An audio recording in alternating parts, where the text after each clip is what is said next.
ನಮಸ್ಕಾರ ಎಲ್ರಿಗೂ. ನಾವಿವತ್ತು ಹೋಗ್ತಾ ಇದ್ದೀವಿ ಶಿರ್ಸಿ ಮಾರಿಕಾಂಬಾ ಟೆಂಪಲ್ಗೆ.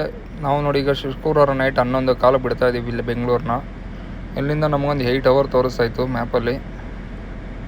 ಸೊ ನಾವು ಹೋಗ್ಬೇಕಾದ್ರೆ ಸ್ವಲ್ಪ ರೋಡಲ್ಲಿ ಲೇಟ್ ನೈಟ್ ಆಗಿದ್ರು, ಸುಮಾರು 1 ಗಂಟೆ ಆಗಿದ್ರು, ತುಂಬ ಟ್ರಾಫಿಕ್ ತೋರಿಸ್ತಾಯಿತ್ತು. 40 ಮಿನಿಟ್ಸ್ ಜಾಮ್ ಆಗಿತ್ತು. ಮೇ ಬಿ ಆಕ್ಸಿಡೆಂಟ್ ಆಗಿರುತ್ತೆ ಅಂದ್ಕೊಂಡ್ರೆ ನೋಡಿದ್ರೆ ಅದು ಸುಮ್ಮನೆ ಏನೋ ಕನ್ಸ್ಟ್ರಕ್ಷನ್ ನಡೀತಿತ್ತು, ಹಂಗಾಗಿ ಜಾಮ್ ಆಗಿತ್ತು. ಅಲ್ಲಿಂದ ಹಂಗೆ ಮುಂದೆ ಬಿಟ್ಟು ಮತ್ತೆ ಮುಂದೆ ಬಂದಮೇಲೆ ಇಲ್ಲಿ ಟೋಲ್ ಬೂತ್ ಹತ್ರನೂ ಜಾಮ್ ಆಗಿತ್ತು. ಈ ಟೋಲ್ ಬೂತ್ ಹತ್ರ ರೋಡ್ ಸರಿ ಇರಲಿಲ್ಲ, ಹಂಗಾಗಿ ಸ್ವಲ್ಪ ಜಾಮ್ ಆಗಿತ್ತು.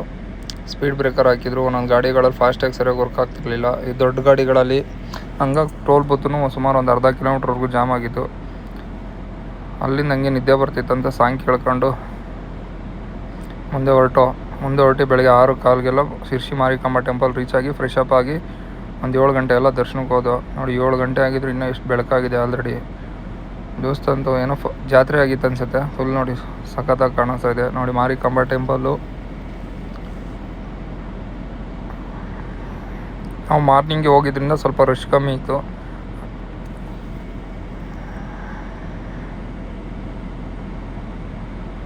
ಅಲ್ಲಿಂದ ಒಳಗಡೆ ಹೋಗಿ ಬೇಗ ದೇವ್ರ ದರ್ಶನ ಮಾಡ್ಕೊಂಡು ಅಲ್ಲಿಂದ ಮತ್ತೆ ಕೋಣ ದರ್ಶನ ಮಾಡ್ಕೊಂಡು ಕೋಣ ನೋಡಿಕೊಂಡು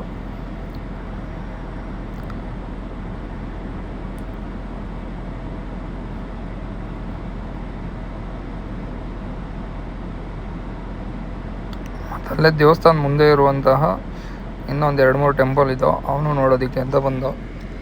ವಿಘ್ನೇಶ್ವರ ಟೆಂಪಲ್ಲು, ಎಣ್ಣೆ ಆಂಜನೇಯ ಟೆಂಪಲ್ಲು, ತ್ರ್ಯಂಬಕೇಶ್ವರ ಟೆಂಪಲ್ಲು, ಮಾರುತಿ ಮಂದಿರು, ಒಂದು 4 ದರ್ಶನ ಮಾಡಿ ಅಲ್ಲಿಂದ ನಾವು ಹೊರಟಿದ್ದೆ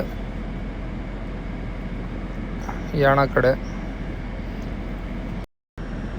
ಹೀಗೆ ಇನ್ನೂ ಹೆಚ್ಚಿನ ವೀಡಿಯೋಗಳಿಗಾಗಿ ನನ್ನ ಅಕೌಂಟ್ನ ಫಾಲೋ ಮಾಡಿ. Thank you for watching.